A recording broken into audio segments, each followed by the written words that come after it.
इनकी आराधना में अपने को पता है कि ये धर्म से जुड़े हुए देव हैं।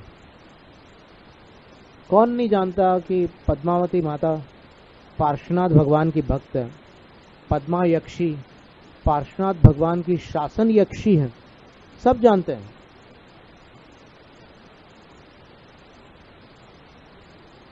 आप थोड़ा सुन करके आपको आश्चर्य हो रहा होगा कि पद्मावती माता पार्श्वनाथ भगवान की भक्त देवी हैं और पद्मा यक्षी शासन देवी हैं।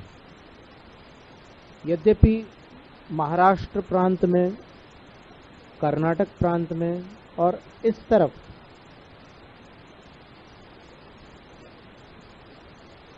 पार्श्वनाथ भगवान के यक्ष धरणेन्द्र यक्ष और यक्षी पद्मावती देवी हैं।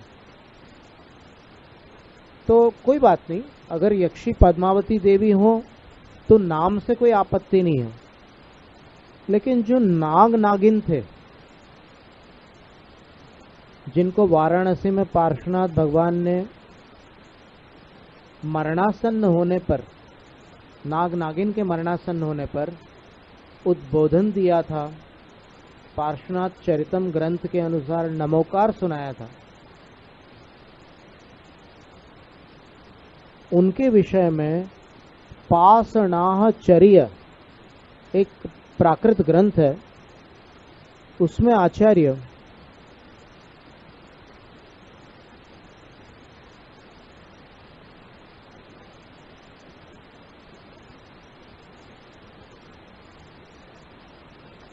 क्या लिखते हैं?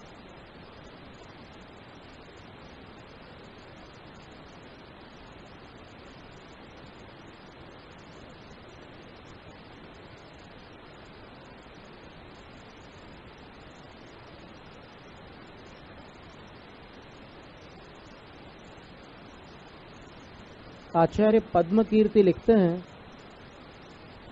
कि ये बहुत जानने की बात है, बहुत कम लोगों को जानकारी है।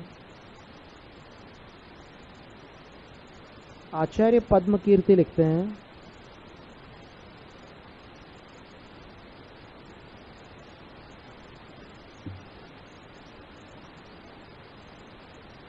कि वो नाग और नागिन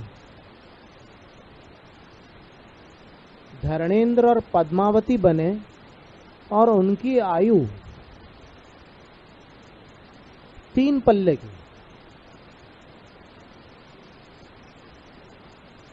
तो 3 पल्ले की आयु भवनवासी देवों की होती है, व्यंतरों की नहीं होती। व्यंतरों की आयु कितनी होती है? परा पल्योपमम अधिकम, 1 पल्ले से कुछ अधिक होती है।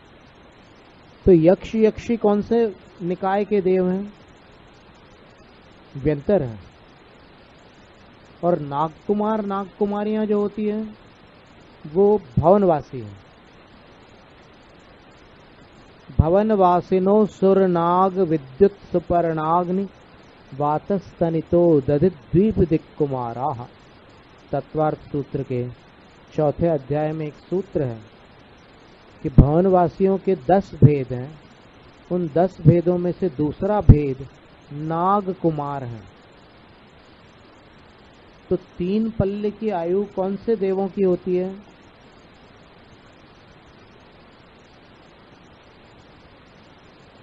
स्थितिरसुर नाग सुपर्ण द्वीप शेषाणाम सागरोपम त्रिपल्योपमार्ध हीनमिता।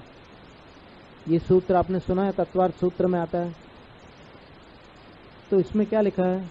असुर कुमारों की आयु सागरोपम, नाग कुमारों की आयु त्रिपल्योपम। तो जो इसमें बताया पाषाणाचर्यम में आचार्य पद्म कीर्ति ने, उन्होंने बताया कि वो नाग और नागिन 3 पल्ले की आयु वाले देव और देवी बने, तो वो भवनवासी है।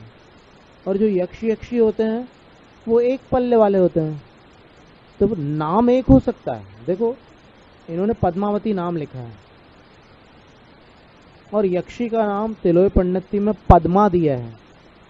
तो कभी कभी बड़ा नाम न दे करके थोड़ा छोटा भी दे देते हैं। जैसे भीमसेन नाम था पांडव का, पर उनको लोग क्या बोलते थे? भीम बोलते थे। तो वैसे ही पद्मा नाम दिया है तिलोय परिणति में, कल अपन ने पढ़ी थी वो गाथाएं, 6 गाथाएं थी, तो उसमें पद्मा नाम दिया है। पद्मा यक्षी हो या पद्मावती यक्षी हो, अपने को नाम से आपत्ति नहीं है, लेकिन इतना याद रखना कि नाग नागिन के जीव यक्षी यक्षी नहीं है, बल्कि नागकुमार और नागकुमारी है।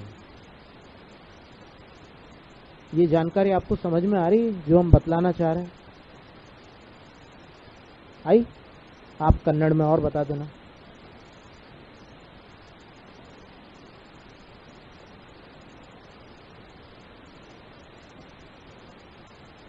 तो अब ये सभी भक्त हैं पार्श्वनाथ भगवान के। अब पार्श्वनाथ भगवान की भक्ति अपन भी कर रहे हैं, तो अपन उनके बड़े भक्तों को देख करके ललचा जाएं कि क्या शान है भगवान की, क्या ठाठ है। ऐसे ऐसे देव लोग, बड़े बड़े लोग उनके भक्त हैं, सौधर्मेंद्र आदि भी उनके भक्त हैं, सब भक्त हैं। पर ये खास भक्त हैं, यक्ष यक्षी जो होते हैं वो उनके पूरे शासन की रक्षा करते हैं तीर्थंकर के, इसलिए उनको शासन यक्ष यक्षी कहते हैं।